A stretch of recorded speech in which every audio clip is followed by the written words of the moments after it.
Так, надо. Сейчас сбросил в телеге свои. Менты должны подключиться.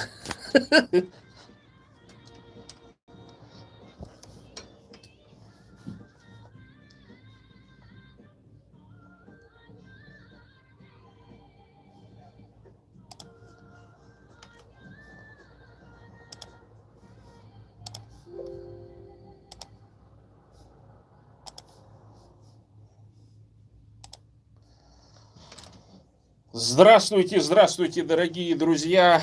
Сегодня пятница, 5 июня 2026 года. Как будто бы говорим в будущее, но в пятницу меня не будет в радио, поэтому мы записываемся заранее. И, в общем-то, эфир будет в пятницу в 17:00 по центральноевропейскому времени. Вы эту запись можете слышать. Те, которые регулярно слушают наш прямой эфир на радио, если YouTube глушат, то imiradio.pl. Вражки еще пока не глушатся, так что наша редакция «Архипелаг Пост Россия», в общем-то, регулярно ведет передачи значит, социально-общественного направления по поводу расшатывания политической ситуации, расшатывания основ путинской и русско-мирной диктатуры. Мы ведем его регулярно. Достаточно большое количество значит, деколониальных, так можно сказать, деятелей сосредоточено на нашем ими радио. И, в общем-то, задаем правильные вопросы, ставим перед населением, ну, так скажем, перед теми, кого я называю буритошками, достаточно вопросов для того, чтобы заставить их вот эти примитивные мозги, я это так называю, как это, древний мозг, значит, ящерицы заставить значит, шевелиться, превратиться в мозг примата и начать работу над независимостью и суверенитетом Республики Бурятия. А достаточно начать говорить три простых фразы: Бурятия для бурят, бурятам бурятскую власть и Бурятия от Енисея до Амура. Во-первых, соборность бурятских земель. Во-вторых, когда последний раз буряты собой управляли? Вот это же такой значительный вопрос, да, то есть вот некоторые считают, что там Лешка Цыгенов сидит, там Мадагоев сидели, значит, еще там кто-то, вот мне там претензию что-то предъявляли, вы там западные буряты. Так западные буряты создали Бурят-Монгольскую ССР. И потом Бурятию при Мадагоеве, кто там ездил, задницу рвал в главках во всех этих, как его, на партийных заседаниях и так далее, выпрашивал. Ни один Ванюшка не ездил ради Бурятии, Бурятская ССР, ни один Ванюшка из значит, соседних регионов и так далее, он не ездил, не выпрашивал. Для того, чтобы получать предприятия, для того, чтобы какая-то социально-экономическая деятельность была. И я говорю, что вы приехали-то там, откуда, с какого колхоза вы вывалились, во-первых, дорогие друзья, перед тем, как такие вопросы задавать. А во-вторых, важно понимать о том, что чем бы была Бурятия, условно говоря, да, если бы не Мадагоев, это бы был уровень Забайкальского края, а может еще и хуже. И только благодаря вот этим деятелям, нам, западным бурятам, так называемым, эта республика из себя сейчас что-то хоть представляет. Ее в 90-е годы, в том числе, не расхитили тоже благодаря нам. А то большое количество ванюшек хотело там заехать и поживиться, так скажем. Другое дело, что вот не пошли на создание бурятской мафии.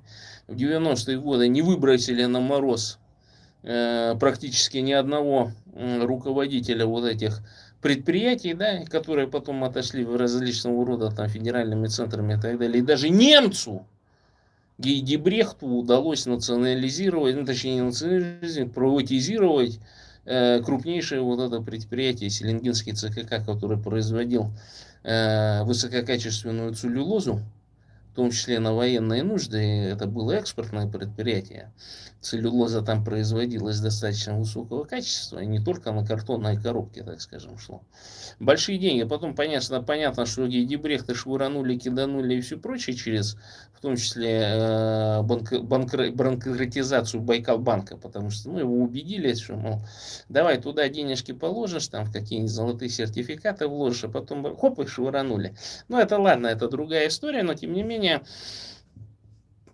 если бы был создан такой же суверенный фонд, как, например, в Азербайджане или в Норвегии существует, да, вот, ну, суверенные фонды там есть, да, вся сверхприбыль от нефти и газа направляется вот в эти фонды. И я вот сейчас заканчиваю курс один по правам человека, в частности, по правам детей. И там были такие хорошие вопросы поставлены по поводу, а какой вот закон, значит, Конвенцию о защите детей имплементирует в вашем, так скажем, регионе или там еще где-то. Давай гуглить, давай искать. Есть закон по детям, но там касается только комендантского часа, еще что-то. И такой думаешь, ну что за чушь вообще, да? Ну, что за закон, зачем принят? Вот этот, да, ну, по защите детей, как будто бы, да, там что-то с комендантским часом связано, что-то вертухайское такое, да, в 2009 году Народный хурал принял. А там вопрос очень хороший, а имплементирована ли вот эта конвенция о защите прав детей вообще целиком? И оказывается, не имплементирована. И я задался вопросом, а почему на местном законодательстве, на республиканском, ведь мы же суверенная и независимая, да, республика-то, там, правда, со всякими оговорками и все прочее, но по Конституции 92 года суверенная и независимая. И никто не мешает, и нигде запретов нет о том, чтобы целиком полностью вот эти пункты по защите детей, например, из международного документа включить в этот законопроект. То есть проблем никаких не существует. То есть оказывается, что даже на региональном уровне, да, вроде бы существуют схожие законы, которые должны, так скажем, в том числе объединять, имплементировать, погуглите это слово, да, неоднократно его употребляю в последнее время, вот эти международные документы, которые, ну, не содержат совершенно никакой политики, кроме того, что, ну, на новом этапе, так скажем, человеческого цивилизационного развития защищают вот интересы детей, там широкий спектр. А я понимаю почему, потому что если такая конвенция будет имплементирована в республиканские законы, например, по защите детей, то там нет такого, что какая-то часть соблюдается, а какая-то, вот, например, ну, глазки можем закрыть на, например, преподавание бурятским детям на бурятском языке в бурятской школе. В бурятской школе, не в русской школе, с программой русской школы, переведенной на бурятский язык, а именно бурятской школе, где буряты, исходя из нашей национальной идеи, будут преподавать бурятским детям. Понимаете? То есть вот даже на этом уровне бурятошки ограничены. То есть никто не запрещает, ванюшки не запрещают этого. Прямо. Понятно, что они не дадут работать и все прочее, не выделят денег и так далее. Но это же не значит, что мы, буряты, не должны в этом направлении думать и мыслить. Вот, например, шума там не наделало, конечно, обращение вот этих из русской деревеньки, да, колонизаторов, которые отняли землю в свое время, Столыпинская, вот эта мразь-переселенцы, которые, значит, захватывали бурятские земли, которые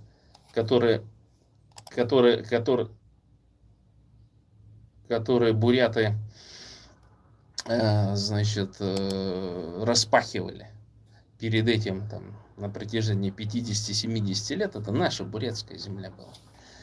И вот они записали обращение, в том числе к Си Цзиньпиню, по поводу того, что, ну, раз русские школу не достраивают нам с Москвы, мол, москвичи, не хотят достроить, а строят школу русскую в Таджикистане, то постройте нам китайский центр, мы китайский язык будем учить. И я задался вопросом, а что эти буритошки, которые там, значит, в Иркутске на коленях стояли, значит, и просили там о создании школы там и так далее, а что они такое не сделали заявление? Ну, то есть им терять-то нечего вообще совершенно. Ставки русня не выделяет, значит, да, на учителей. Там даже речи не идет о том, что эта школа будет бурятской в сущности, в педагогике, в методологии, да, во внутренней программе, которая бы содержала вот именно такое понятие, чтобы сразу можно было понять, что буряты учат бурят, а не на бурятском языке. И вот тут я и говорю, отвлечение, подмена понятий. То есть вот зачем этих всяких девок, да, журналистку и Тартас, какую-то бабу там, которая ездила по заданию Российской Академии Наук, изучала там положение в Монголии, например, да. Ну, есть такая там, которая топит за республику Балдырию, так называемую, да. Вот эти вот все непонятные бабы, там, у кого муж в юшках, да, у кого там, значит, муж то ли еврей, то ли белорус, да. Кто-то вообще говорит, что, ну, я там, да, работала на пропагандистском канале, да, на пропагандистском, это не просто Рашда какая-то, да, это и Тартас, понимаете, это ГБшное, НКВДшное, ГПУшное агентство по пропаганде еще вот этого советского мира там и так далее. И туда вот, ну, как попали. С улицы туда, ну, я вам так могу сказать, не попадут. Нужно еще и биографию дедушек и бабушек иметь соответствующую. Ну, мы знаем там бэкграунд у этой женщины, да, что она там росла по военным всяким этим, короче, да, уже считается. У нас же есть вот Люмпин один, алканавт, да, у которого тоже такой же бэкграунд, там где-то родился там на заимке какой-то военной, значит, там тоже там непонятного происхождения, но это же может быть и другая ситуация, это может прикрытие, может быть, значит, НКВДшниками были, людей убивали, их там прокляли, и, ну, вот как сушится же корень-то, как говорится, да. И в этом отношении тоже могли. Там еще тогда, еще 50-е, 60-е годы, ну, такое, залегендировать, так скажем, такого персонажа. И вот они все вылезли, значит, на вот это бурятское политическое пространство внезапно. Ничего не делается, не создают институтов, потому что задачи создания институтов перед ними не стоит. Стоит задача сделать отвлечение, то есть вот простым вот этим люмпенам, комбедовцам, у них же мозг, ну, такой ящерица, да, пещерный мозг. То есть даже условно говоря, у пещерного человека, там, у живущего в каменном веке, в неолите, да, у него интеллект был гораздо лучше развит, чем вот у этих современных люмпенов и комбедовцев. Вообще произошло, так скажем, обнищание ума. А учитывая то, что постоянно там с кормушки как бы выпадало, да, то воровать можно было там, значит, баранов, там все прочее, там, и так далее, вплоть до недавнего времени, да. И понятно, что не возникает у этих людей никаких вот общенациональных, на общее, например, да, и такое чисто, как будто бы индивидуалистическое, но это не то, что в Америке, да. Потому что там люди дорастают до определенного момента, и они должны, ну, возглавлять какие-то сообщества и так далее, за счет своего индивидуализма пробиваться. А здесь получается такая люмпено-комбедовство, да, то есть по чуть-чуть, пайка, паечное сознание. И вот эта вот пайка, она до сих пор очень сильно, кстати, мешает бурятам развиться. Я понимаю, что вот нету этого шага, не создаются институтов никаких для того, чтобы бурятосы вот эти, да, следующий шаг сделали к бурятской нации. И это вот на всех уровнях на самом деле. То есть те, которые в Хурале сидят, да, которые, ну, законотворческой деятельностью занимаются. У нас же ведь, по крайней мере, ну, 30-50 бурятосов, да, то есть если всего их посчитать там с 92-го года, сколько их там заседало, всех этих, они занимаются законотворческой деятельностью или занимались, то есть они понимают, как законы пишутся. И неужто при всем своем понимании они не понимают о том, что Бурятии нужны законы, которые бы ссылались или имплементировали именно международные документы. И с одной стороны я понимаю, почему этого не делается, потому что вот есть международные документы, ты его должен соблюдать. И все русские законы, так или иначе, да, вот, которые на фасад работают, там по защите детей, там право там, на всеобщее образование и все прочее, они же ведь очень хитро в федеральных законах, они трактуются, они включают вот эти все положения международных документов. Но на региональном уровне определенные, значит, позиции, определенные пункты, так скажем, международных конвенций, они просто исключены, пропущены. То бишь, для федеральный центр вроде бы как фасад-то раскрасил, да, и говорит, что, то есть, да, вот мы же там все подписываем, да, у нас же все по федеральному. А когда до регионального уровня доходят по типу вот Бурятии, да, это вот в пользу того, что некоторые там, значит, русскомирные бабенки, да, они там тупят за федерализацию. То есть, что такое федерализация? А федерализация это когда законы как будто бы приведены в соответствие. Да? То есть закон, что федеральный, что региональной, разницы нету. Он одинаковый относительно международных документов. А тут мы, когда приходим к практике, мы видим, что местные это региональные законы, они пункты содержат, но они не имплементируют полностью сущность и идею этих международных конвенций, законов, там, различного рода документов. Да? Для чего? Русификация. То есть это скрытая колониальная система, когда прямых запретов нет, но законы так составляются, и это же ведь людишки-то делают намеренно, то есть вот эти пещерные мозги, да, вот эти все там коммуняки, вот эта вся мразь, которая там, значит, в народном хурале сидит, да, они же ведь прекрасно это знают, прекрасно понимают. И вот зачем это делают? И, конечно, федеральный центр ничего не выделяет, если вы такие законы применяете. Потому что в какую международную бы мы организацию, допустим, не обращались, они говорят, а вот федеральный закон, он должен работать. А то, что он не работает в регионе, это значит ошибки местных властей. Удобная позиция, да, то есть вот согласитесь.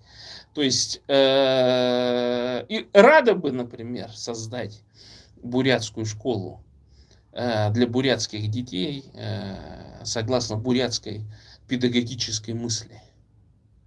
Понимаете? А закончика-то нету. Положений таких нет в региональных. И поэтому у них есть абсолютно полное право сказать, а наш закон вот это не содержит. А переписывать закон мы не будем. Потому что мы можем, конечно, новый закон принять и так далее, но никто этого не будет делать, будут ссылаться на то, что международное законодательство там, и так далее, оно там где-то в федеральных каких-то бюджетах содержится. Очень удобно. Хитрая система, которая с 1994 года существует, которая вроде бы как пропагандирует, да, что всеобщее образование, там все прочее, там доступ там и так далее, согласно международным документам. А в регионах вроде как будто бы Бурятии. Почему я говорю, что вот эта современная республика Бурятия, это не бурятская. Вы поймите, вашего там ничего нету. Нас низвели до уровня русских бурят. И вот я не знаю, почему остальные другие народы вот это об этом не говорят, о том, что нас при Путине приравняли к русским. Считай, приравняли до такого уровня, об который можно вообще ножки вытирать, что угодно можно делать. И мы должны аплодировать в ладоши и говорить, как нам нравится. И самое то, что смешное, что вот эта вся быдломасса, я возвращаюсь к той теории, которую я развивал, начиная, однако, с 2006 года, да, теории быдломасс, о том, что русификация, конкретно в Бурятии и в других регионах, она происходит через быдлофикацию.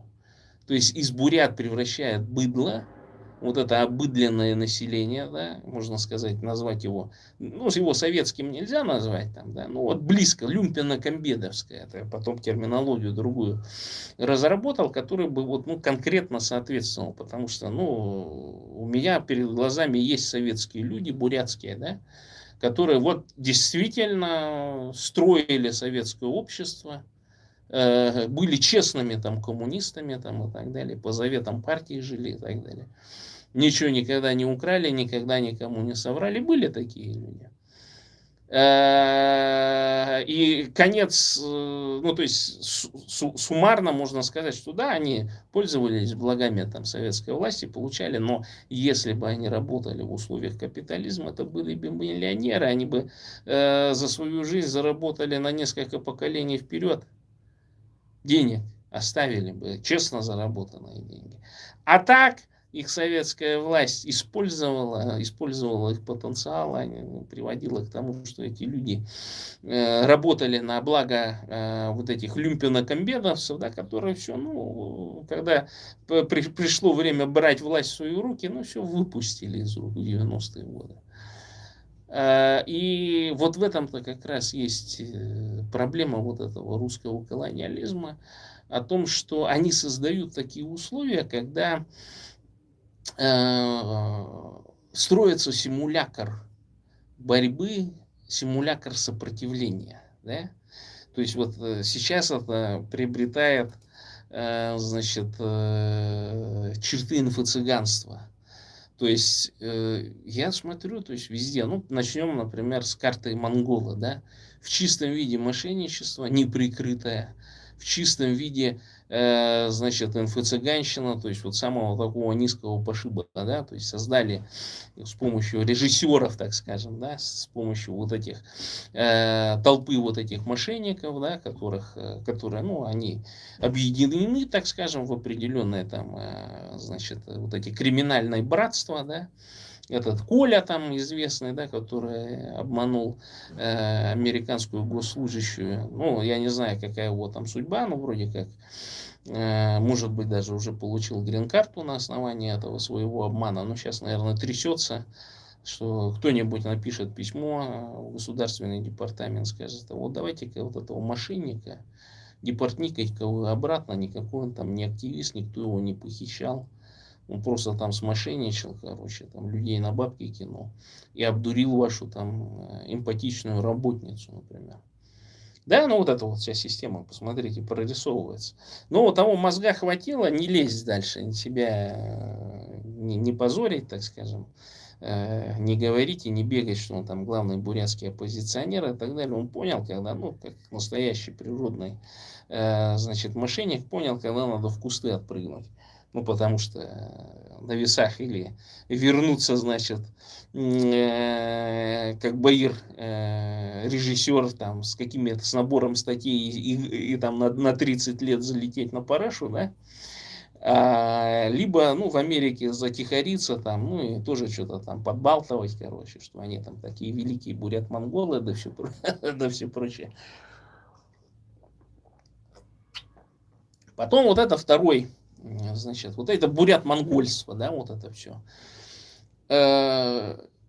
Четко теория и вся прочая разработана по новой 70-е годы под синофобию и китайские танки.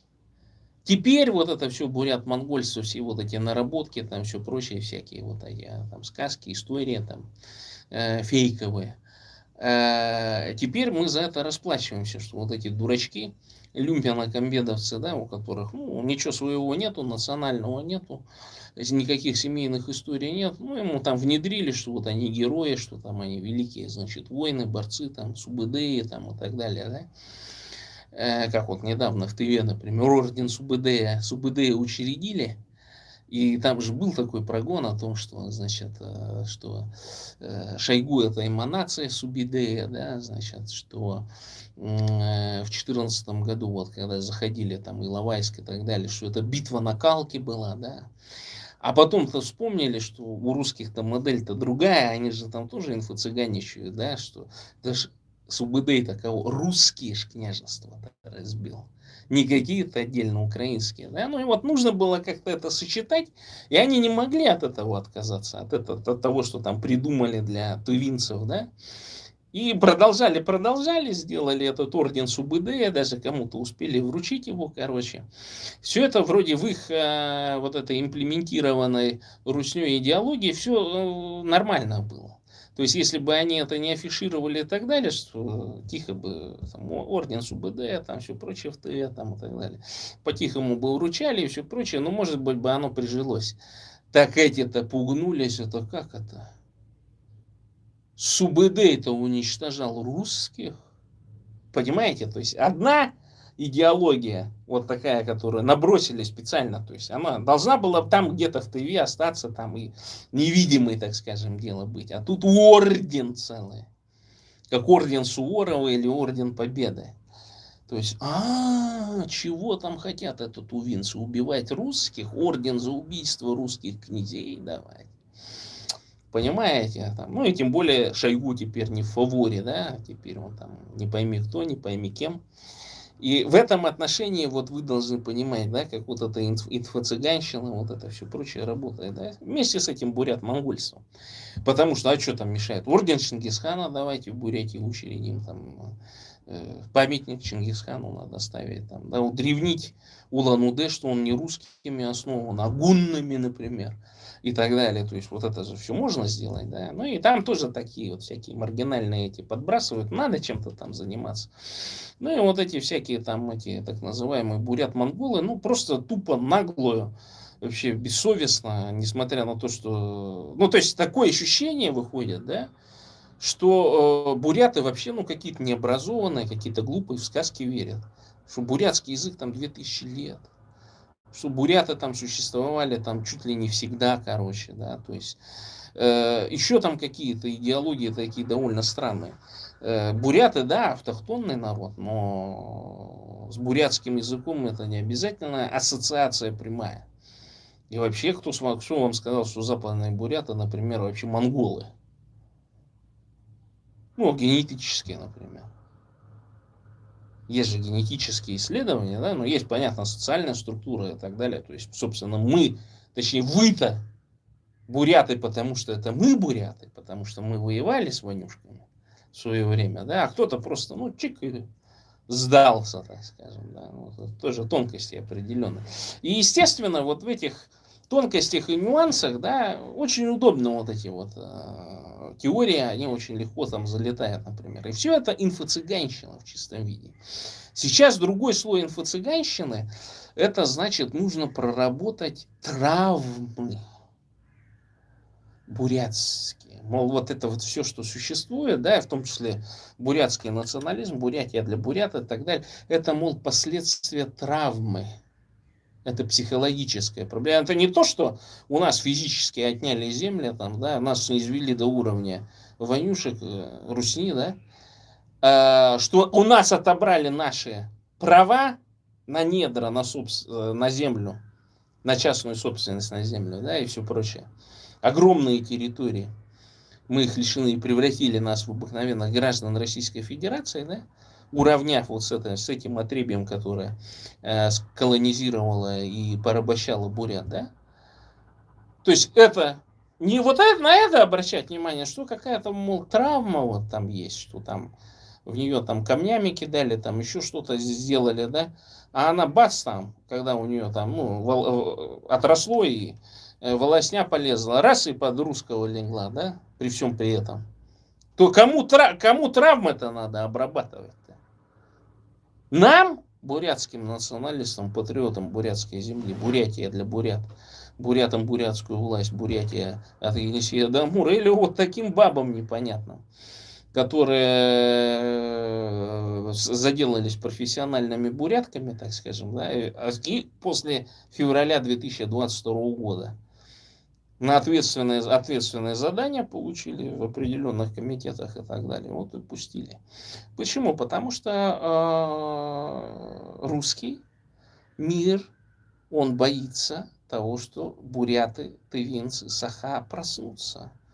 что пробуждение это будет в первую очередь связано не какой-то национально, там, регионально-культурной компонентой, да, пляски, песни, там, еще там что-то, а именно конкретные вопросы, кому должны принадлежать предприятия, кому должны принадлежать гидроэлектростанции, кому должны принадлежать электростанции, ГРЭС, ГЭС и все прочее, атомные электростанции, кому рудники должны принадлежать, кому должны принадлежать алюминиевые заводы, кому должны принадлежать нефтепромыслы, не говоря уже о ресурсах, о золоте, о серебре, об уране, о всех недрах, которые в Бурятии от Енисея до Амура сосредоточены. Да?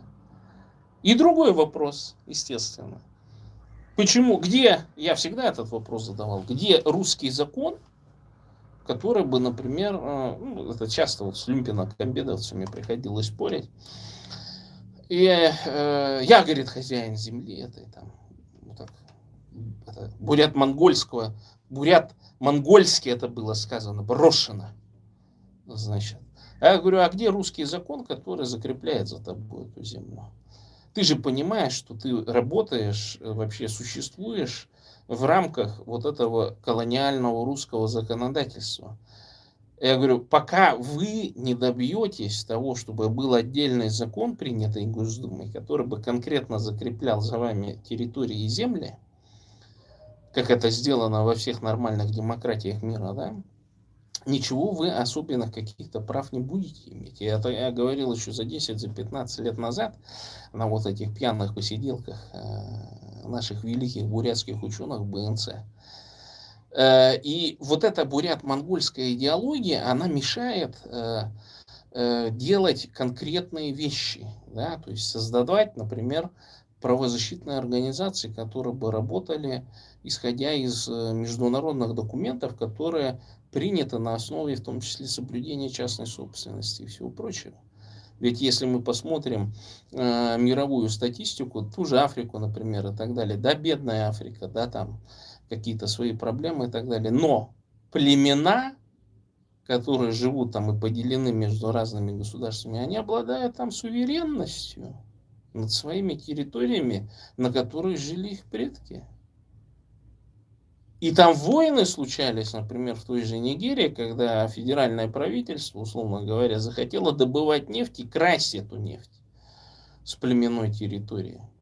Конфликт Биафра там был такой. И много таких конфликтов на самом деле. И вся конфликтная ситуация, гражданские войны там связаны именно с этим. О том, что одно только племя должно получать сверхприбыли. А остальные, они должны сидеть и как бы заниматься промышленностью, индустриализацией там, и так далее, если они хотят какие-то деньги зарабатывать. А что происходит в Рашке? То же самое. Сидит одно племя бездельников, бывших холопов, да, бывших крепостных крестьян и так далее. И сейчас разработана такая система их правительствами, что они просто воруют огромное количество ресурсов, продают, за счет этого поддерживают свою военную экономику, за счет низких тарифов на электроэнергию и все прочее, содержат крупные промышленные зоны. Вот там Петербург, это зона, Петербург, значит, Ленинградская область, огромная промышленная зона, да, с 900-х, там, с конца 18-го, начала 19, с конца 19-го, начала 20 века там активно развивается механическая, промышленность, производство станков и все прочее, да, она достаточно модернизирована. Все эти 90-е, 2000-е годы туда скупались бэушные европейские станки. Там обучалось достаточно большое количество работяг высокого уровня для того, чтобы работать на ЧПУ и так далее. Но вся конкурентность их стоит на том, что они украли ресурсы, украли уран и могут позволить себе снизить там в 10, а то и в 15 раз цену на электроэнергию и за счет этого создавать так называемую добавочную стоимость.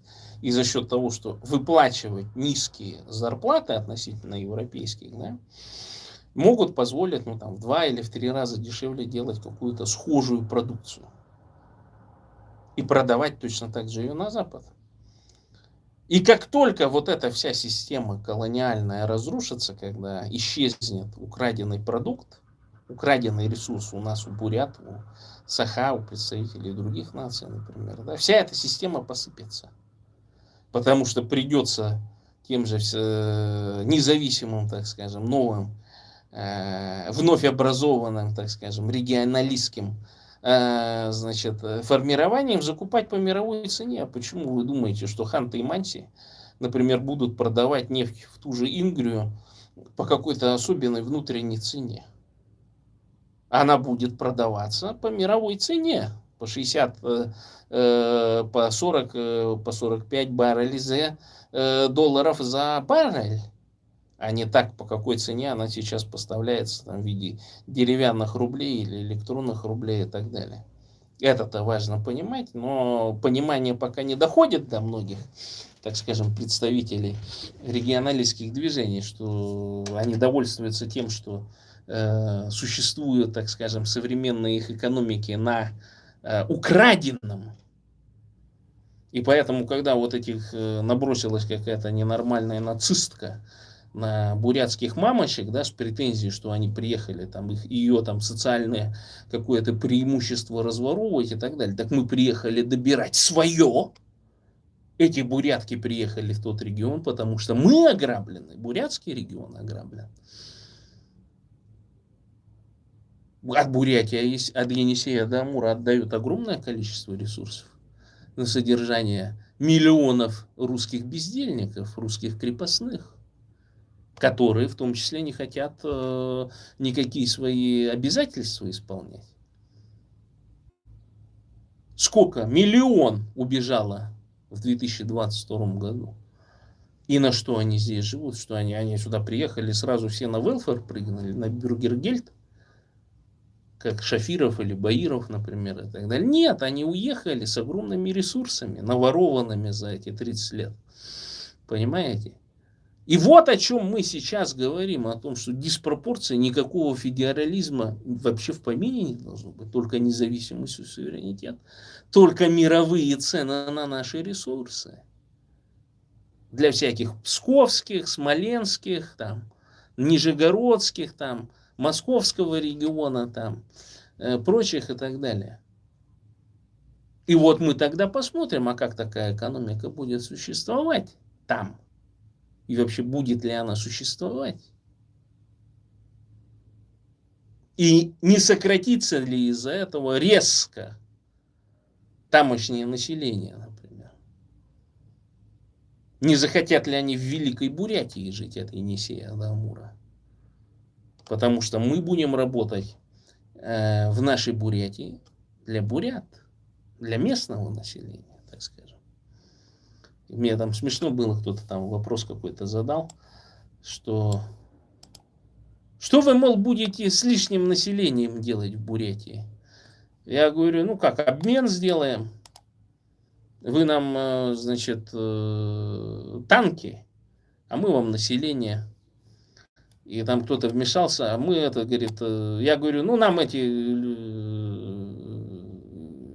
там было такое, что присылайте их к нам руки и ноги нужны, ну типа рабочие руки нужны. Я говорю, перед высылкой мы руки переломаем, говорю. Ну это шутка такая была, безусловно, что слишком дорого всему руки ломать будет, да.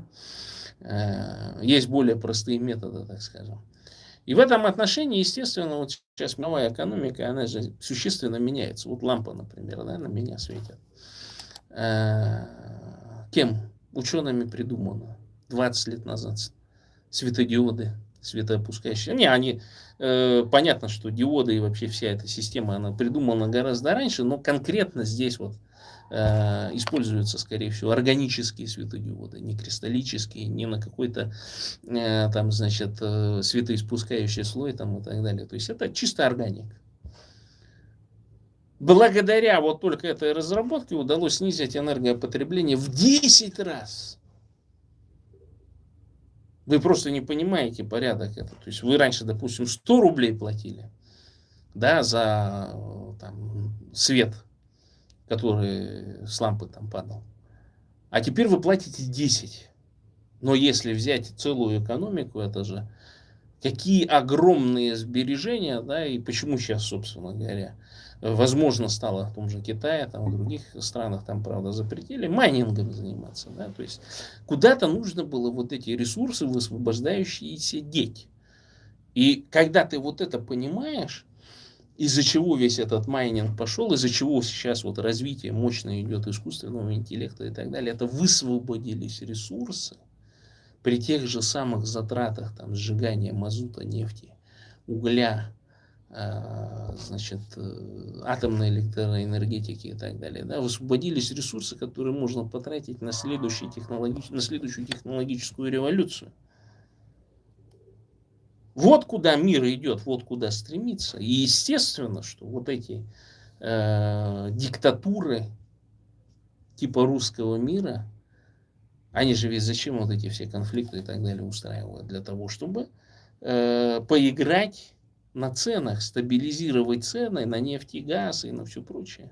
То есть вот то, что Путин полез в Украину, он же работает в том числе на все прочие диктатуры, которые занимаются вот торговлей ископаемого топлива.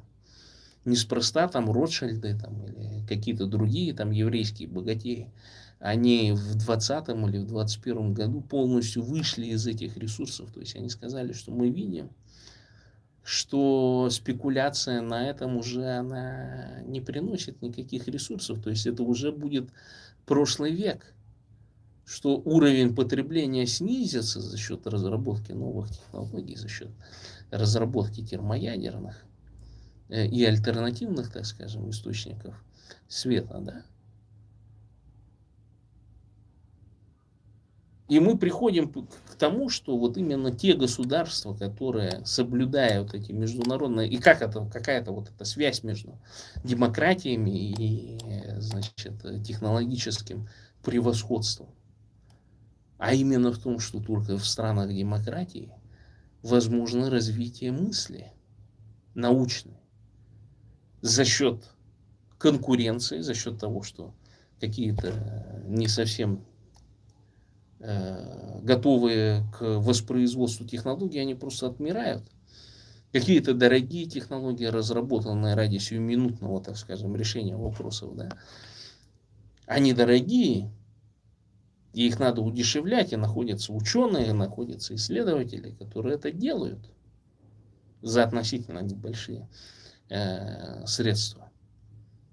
Потому что если кто работал, например, в советских или в российских институтах, ну там понятно, что там стагнация это не из-за того, что молодых ученых нет, не из-за того, что низкая зарплата, а за счет того, что нет, отсутствует конкуренция. В первую очередь. То есть большая часть сейчас российских институтов, особенно химического профиля и так далее, они работают на перепевах, так называемых, читают научные статьи, и есть там парочка, например, конечно, коллективов, которые так или иначе могут быть на острие научной деятельности. Но это только парочка коллективов. И то благодаря тому, что большая часть там, значит, их работы и все прочее основана на коллаборации, опять же, с Германией, с Англией, с Соединенными Штатами Америки. Что такие есть лаборатории, которые там и тут, и там существуют, так скажем, в двух видах. Где-то лаборатория в Германии, где-то лаборатория, значит, например, в институте элементоорганических соединений Российской Академии Наук, например.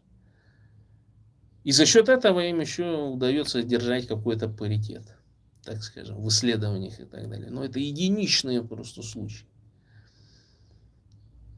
И в этом отношении, естественно, что мы, буряты, должны заботиться о том, чтобы не попасть в эту самую ловушку. Бурятия — это Енисея до Амура. Это должна быть высокотехнологичная, в том числе. Понятно, что первое время мы будем тратить огромные ресурсы, вот эти сверхприбыли, так скажем, на воспроизводство бурят. Будут приняты специальные защитные законы, которые позволяют бурятам увеличиться в разы за короткое время. Я вот вчера смотрел, значит, статистику, да, что в 60-е и 70-е годы в Монголии фертильность была 6,5-7. Я думал признаться, что сейчас фертильность монгольских женщин больше 3. Оказалось 2,4, 2,7 по данным 2020 года. То есть она все равно снижается. Хотя монголы не стали лучше жить относительно 60-х годов. Не так сильно. И в этом отношении, естественно, что мы должны опять к этому же уровню вернуться фертильности 7-8. Ну, правда, другими технологическими методами. Естественно, с использованием, так скажем, пассионарных русских женщин, которые готовы за 10 тысяч долларов стать биологическим сосудом для бурятских детей, например. Это будет широкая программа. Мы будем из других регионов, так скажем, приглашать эти биологические сосуды для воспроизводства. А когда мы выйдем уже на 3-миллионного бурята, да, тогда вот этот процесс можно, так скажем, эксперимент, так скажем, заканчивать и переводить бурят на воспроизводство. Другое дело, что получится ли у нас люмпинокамбедовцев приземлить к частной собственности на землю? Получится ли? И у меня вот большой вопрос к этому. Потому что смотрю я вот на ситуацию в Америке, да, смотрю я на этот фрауд вокруг Medicare и прочих там федеральных программ в Соединенных Штатах и переживаю. Все есть. Даже с самых отсталых стран есть люди. А бурят нет в этой системе. Вот странно. Казалось бы, Америка страна возможностей. Рискни. Сделай фрауд на несколько миллионов. Вложись потом в бурятскую революцию. И будет тебе счастье. И 10 лет в американской тюрьме за 25, за 30 миллионов. Ну, это так. Это, как говорится, ничего страшного. Зато сколько пользы для бурятской нации. И ни одного бурята нет. И ни один не рискнул для себя сделать краски, так скажем. Да? Вот все есть, а бурят нету. Но, может быть, они есть, но хорошо скрываются, хорошо, так скажем, спрятали концы в воду. Может быть. И если есть, я им аплодирую.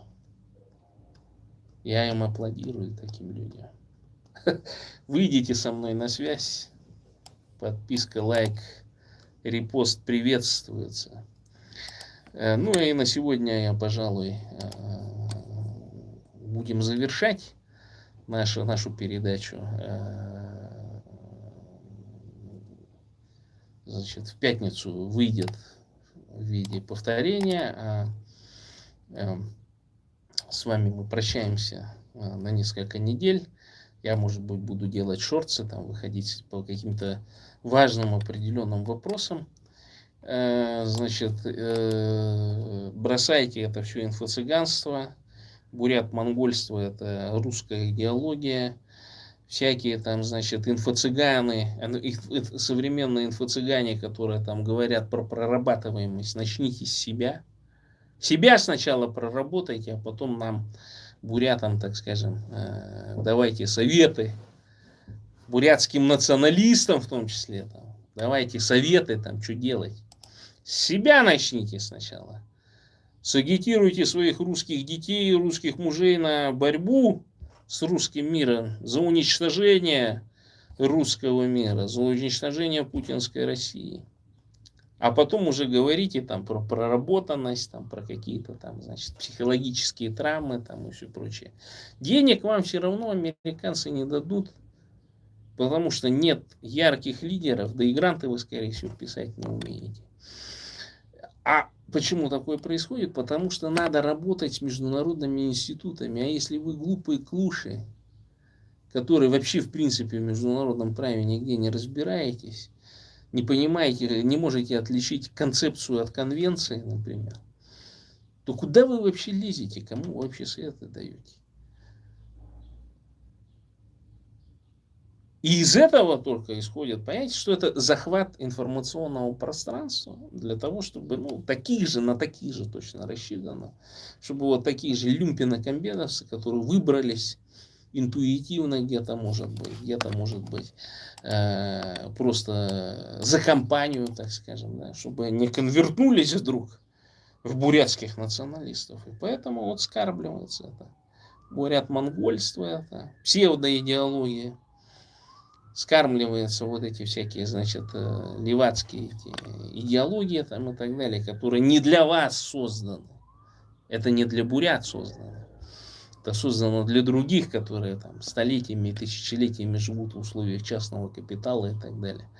Которые могут себе просто-напросто позволить заниматься такими идеологиями или там компаниями в себе и все прочее. У бурят таких возможностей нет. Потому что бурятам нужна бурятская власть. Бурятия должна работать для бурят.